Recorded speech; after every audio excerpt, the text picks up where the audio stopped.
Welcome back to another terrific episode of Unschooled Unleashed. I'm your host, Matthew Jarecki, and today we're going to talk about how to cultivate curiosity in your children.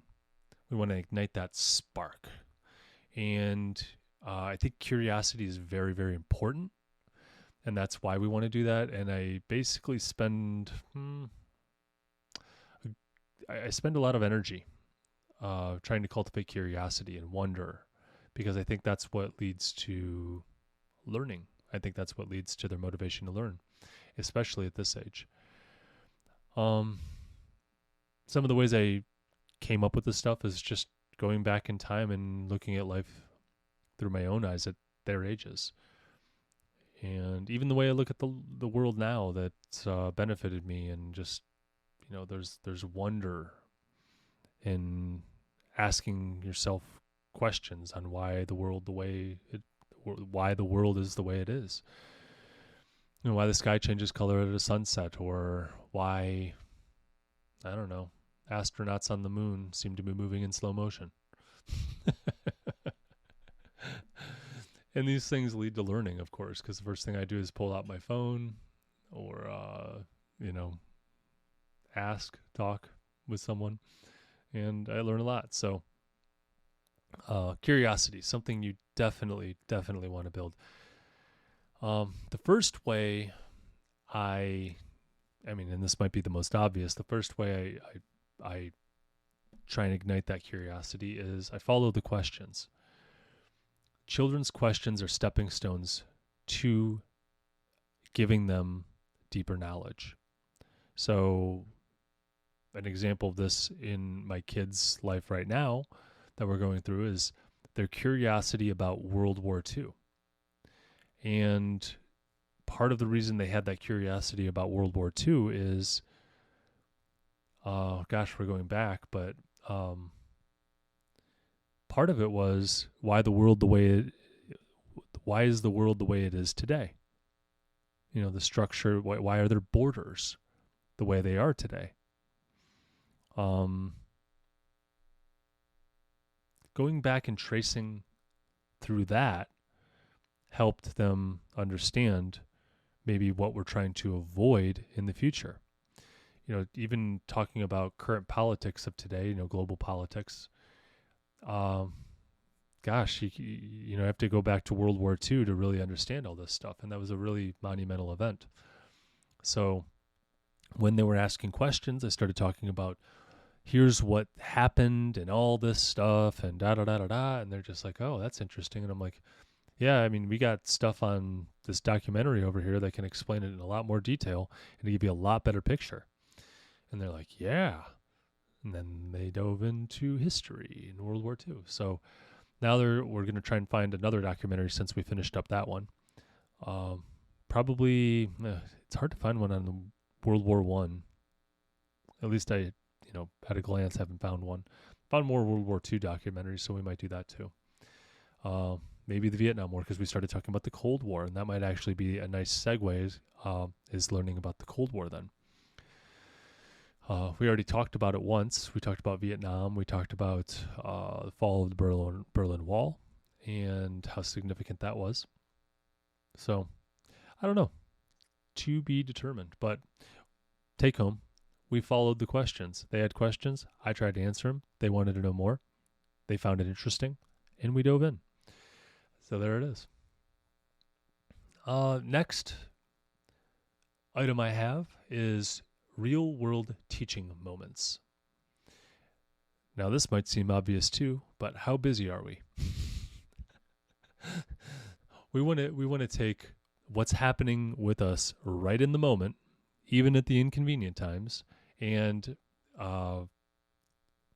restructure that to have it be maybe a natural springboard into learning. So we're going to learn in real time, what we call teachable moments. This is easier said than done, because if you have kids the same age as mine, you're running from swim lessons to basketball to dance lessons to whatever else is going on. Even if you're unschooling, it's still, quite a schedule, especially when both my wife and I work, and we have to navigate that. So, gosh, it's hard to leave space for those teachable moments, but one of the reasons we unschool is to leave space for those teachable moments. I can't tell you how much we've gone through in the past 2 days, just even the past 24 hours with my one son who's struggling with something, and it's just a life problem, right? It's just like one of those things where, you get stuck in a rut, and it's hard to get out of. He's been in this rut for quite a long time. He might be on the verge of a breakthrough, so we've taken these teachable moments to be able to, or these teachable moments where he's stuck in that rut. He found a problem, and we try and walk through with him. And gosh, sometimes I feel like I'm just not equipped to do this job. I just have so many faults. I let myself slip into fear, and then I respond with sometimes anger or frustration, and I don't let my best sides come out. But fortunately, we do have the time to be able to work through not just what he's going through, but what I'm going through, and reconcile and all that stuff. But even though those important things, it seems like we just don't have time for. But we unschool so we can make time for this stuff. So being able to teach in the moment is very important. A personal example of how I might do this is picture any moment, we're doing something and then my kids ask a question. And, it could be anything. And we just dive into it right then and there. And then we might watch a video over it, about it. And I do this while I'm working. I might be writing this podcast episode and we're pulling up some YouTube videos on it, or we're doing some experiments on how it works. I know we talked about changing up the chore structure, like how much they get paid and how they get paid is really what it was. And we voted on it, and we talked about democracy. And we talked about how to govern these things because it affected them, and I wanted them to have a say. We, learned about, I guess I'll tell you what it was about. We were talking about chores, and people were complaining about, one of my sons I think they were complaining about not getting paid as much as the other one. They make the same for the task, but one chose not to do it and the other one chose to do it. Then the other one's upset when he doesn't have the money to be able to buy something that he wants. I think he wanted snacks for his day. Then we allow him to eat a whole bunch of snacks if they want. So we started talking about that. I said, well, if you don't work, you don't get paid. And he didn't like that too much, if I recall. So we said, well, we can change the system. I'm like, if you'd like to just, maybe when someone works, we just take a little bit of that money and we give it to each one of you, and we just kind of redistribute it. Or maybe I just decide, as the ruler of this household, what you guys should be doing, and to his ability, he contributes. And then we just pay you guys the same, no matter what. No matter what you contribute, we'll pay you the same. You're just going to contribute in your own unique way to your ability. And you could probably see where I'm going with this. That led to a conversation about capitalism versus communism versus socialism. That was fascinating for them. All of them wanted to keep it capitalistic, which I found entertaining, really entertaining. Even the one who wasn't getting paid for doing nothing, he didn't even want to do that. Because he's like, no, I eventually will work and I want to keep my money. And I thought that was hilarious. And by the way, I try to do this stuff even though I'm a capitalist. I definitely I believe in moral capitalism, where if everyone operates with morals in the capitalistic society and takes care of those in need, not by force, but by choice, I think that that's a pretty fantastic system, and that's what we've had in the United States up until maybe the past 100 years or so. Anyways, not 100 years. It hasn't been that long. 60 years? Who knows? I don't even know. Either way, I try and present this information as unbiased as possible. And I explained that, well, here in the United States, we live in a semi-capitalistic society. We're probably more capitalistic than the majority of the world. However, we have a lot of socialist policies. And that got us into taxes, and that got us into, how, the role of government. We talked about economies, essentially, and that just led to more questions and more questions and more questions. Then they understood how communism works. So when we segued eventually, well, we didn't segue directly into it, but eventually we got into World War II, right? And they understood what communism was. They understood what, they're going to understand a lot of what the Cold War is and what the Vietnam War was about, at least in part. Yeah, it's really interesting. These real world teachable moments, like right in time when it comes about, you just go into it. You have their attention. I think that's really beneficial. Moving on, learning by doing. You're going to spark curiosity by having them do something. These are activities that maybe mimic real life and cement understanding. An example of that might be actually trying to implement some of those, I guess you could call them philosophies, capitalism, communism, or socialism within the household, and actually experiencing it. And then when it doesn't work out the way they want it to, or maybe it really benefits them in some way, it tends to lead to more curiosity than more questions, let's say. Sometimes it leads to a little bit of like, I want things to go back the way they were. Like, why do we have to do this? But when you do something, it tends to lead to more questions than answers, right? If you're a curious person, and when it affects your real life, then you tend to take it pretty seriously, and that's what I see my children doing.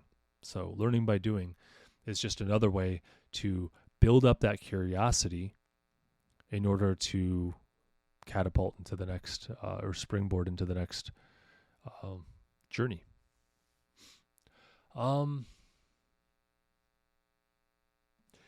Another way is games. We can do games. Turning learning into maybe a sport where the children strive to outdo themselves, or maybe make it a competition between children. I don't like to necessarily do that. I don't like to pit them against one another. I like to pit them against themselves. But a little bit of competition, sometimes when the playing field can be leveled, is a lot of fun. An example of competing against themselves would be how I make math a competition against themselves. Something that's just like, if you can just memorize the multiplication table, you're good to go from there, right? There's no going beyond learning the multiplication table. It's not like you're going to be building upon learning on the multiplication table in itself. Like, you need to memorize something built on that. You're going to use that within it, but essentially that's the end goal, is just to memorize that. So I don't mind rewarding that in that way, but I make it more of a competition, and that builds curiosity about it. And then they want to see if they can outdo themselves, and then they actually learn the multiplication table on the other end. So it sparks their interest, let's say. And then we get to, they get to live with that for the rest of their life, which is great. Another example about gamifying it to spark curiosity or learning in that, it might be, say, Monopoly. We play Monopoly, which has a lot of life's lessons in there. It's essentially learn capitalism, investments versus just cash. You learn about managing money.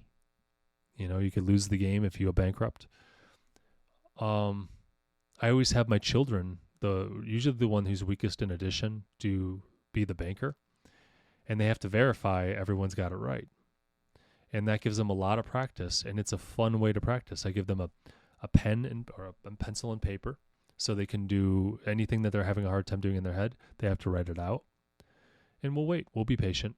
And it's just motivation. They get to see how learning math, is going to help them achieve something that's meaningful to them.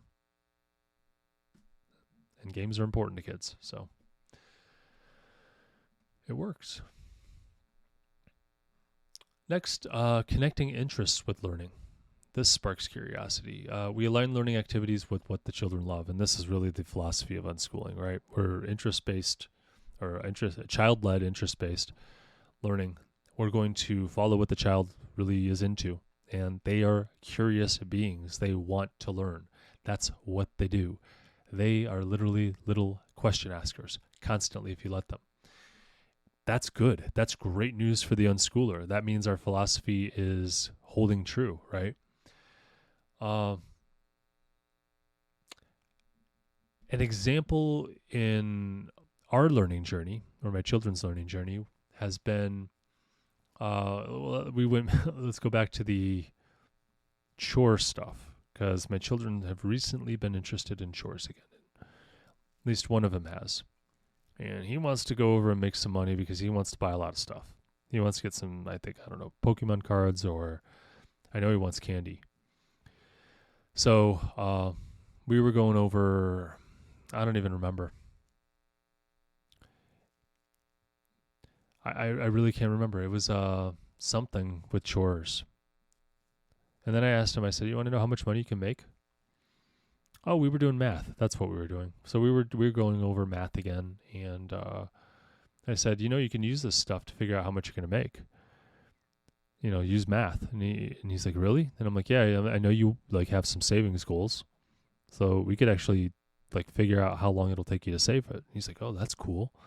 I'm like, yeah, let me show you. And I pulled out a calculator, started trying to plug in the numbers, and I go, oh, man, this would be way easier if I just pull in an Excel spreadsheet, which is a big calculator, right? And he saw me plug it all into Excel and make predictions, and he was like, whoa, mind blown. Like, whoa, you can use this to figure things out, predict the future? He was just into it. So then I used the opportunity. I'm like, yeah, you want to see what this thing can do? Look at this. And I built, I said, you can invest that money. If you had that money, you could actually put it in an investment. Let's see, if you got 10% interest every month, what $1 would turn into over a year. His mind was blown. 10% per month is a high interest rate, but that's probably what the interest rate I'll give in the investment of dad. The bank of dad gives an investment like that. So they're going to take their spend money and choose to either spend it or invest it, and they can make it build over time, or they can just spend it, right? Kind of the monopoly lesson. And when he saw what his money could turn into, he's like, can I have Excel? And we got him Excel. But before we did that, I actually asked him, I go, okay, you can get any video game you want. And video games are very important to this child. I said, you can get any video game you want. Or you can get Excel. Which one do you choose? And he said, I have to go Excel. I couldn't believe it. That is a big deal. Now, how many children out there are interested in learning Excel? Not too many, but this kid's pretty motivated right now. And it might just be the first pass through and he figures out what he wants and then he moves on, and that's okay. Or maybe he really gets good at it, which would be a great skill. Either way, how many kids are grabbing Excel sheets, right? I mean, only unschooling kids do this, or kids with the freedom to engage in their interests and see the value and stuff. That's why we want to spark this curiosity, because it leads to the possibilities, the curiosity. I want to see more. I want to learn more. I want to know more. Like, oh my gosh, the world is not as it seems. I think those opportunities are just gold. Next, I like to say, make it personal. Make it as close to them as possible. Okay, you got to connect dots for them. It's not going to be obvious to them. I know it seems obvious to us, but we have decades of experience living this life. What seems obvious isn't so obvious. I remember when my friend was taking his driving test, and he was a little nervous, the written test. In the United States, we do a written test. We have to pass before we can actually perform the driving test. I know that's crazy to hear if you've ever driven in the United States, because people just don't seem to follow those rules at all. Maybe better than most countries. Who knows? I've been to some countries that's pretty crazy. But I don't know. It seems those rules aren't really followed. Either way, off my soapbox. I remember he was really nervous about taking this test, and his mom says to him, just use common sense. And someone replied back to her, I think it was my mom. Well, we've been doing this for a long time, and it seems like common sense to us, but it might not be so common sense to him. It's all new. And I remember his mom going, oh, yeah, I guess that's right. And I remember thinking, and I heard that story because I actually wasn't present when that happened. I heard that story years after he got his driver's license. And it was just a couple years after, but I remember thinking like, I could connect the dots to that. I just go, I remember being real nervous about that test as well, and how intuitive it is now that I'm a couple years in.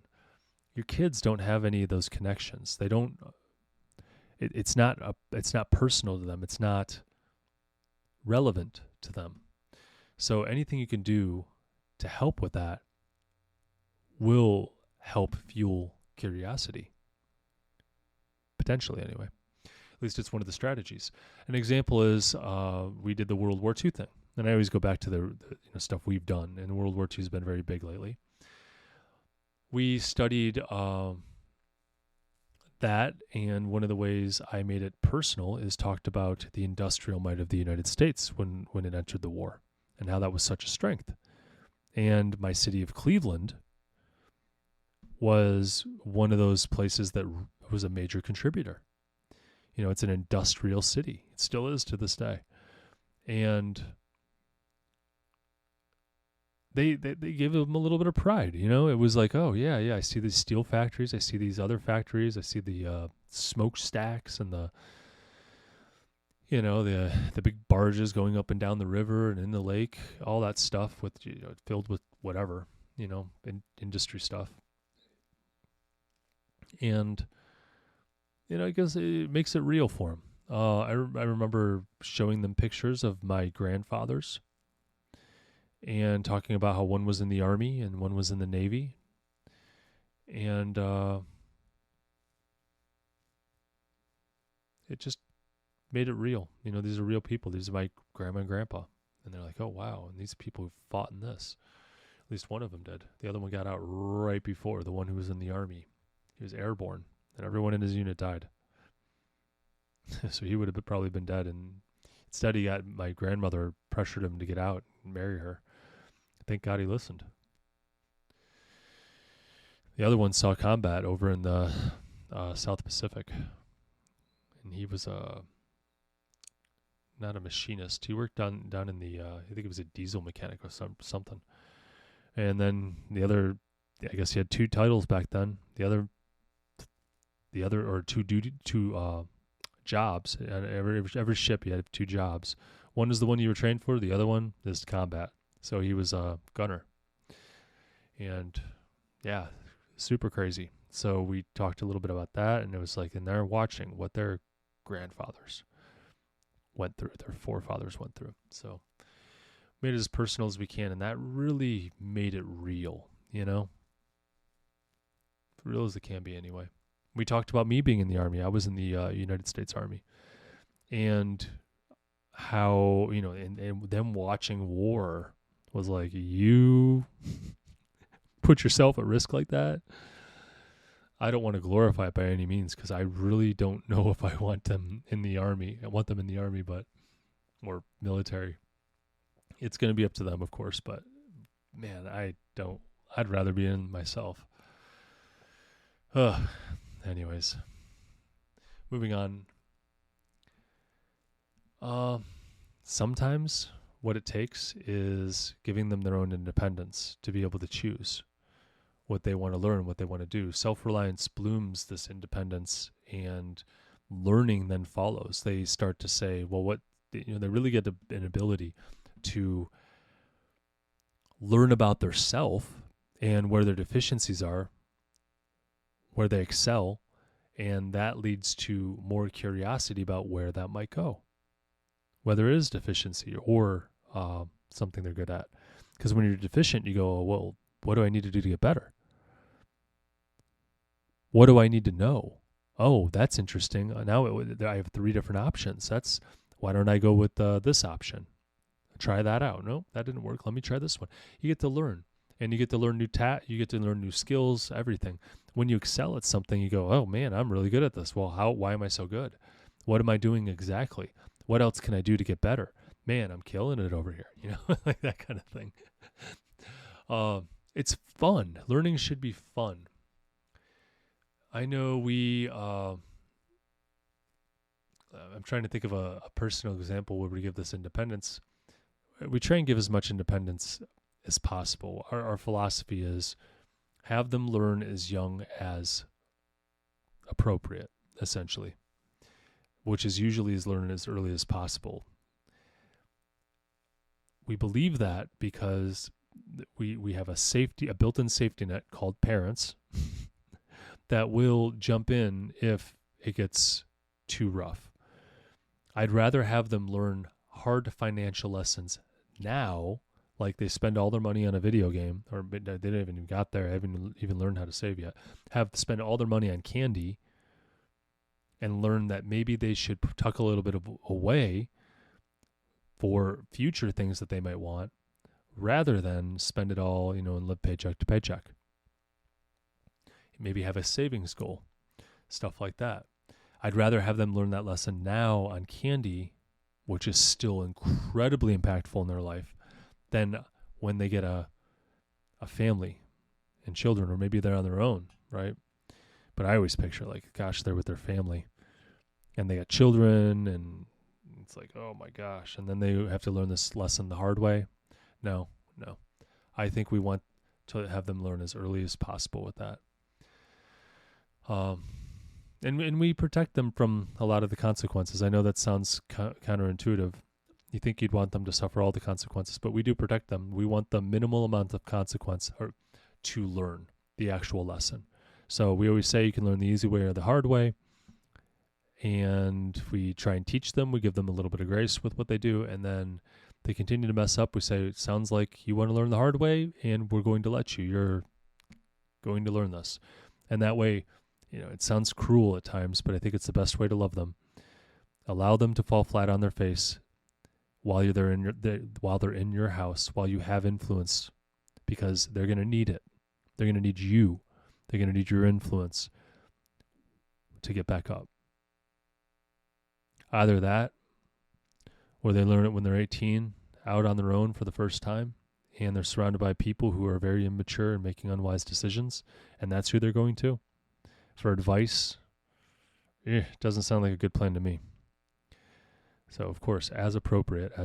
You want the lessons as appropriate. So, we'll stop there. I think that covers pretty much everything I wanted to talk about. So, just in conclusion, curiosity is a compass that guides us towards lifelong learning. Anything we can do to spark that curiosity, answer those questions, and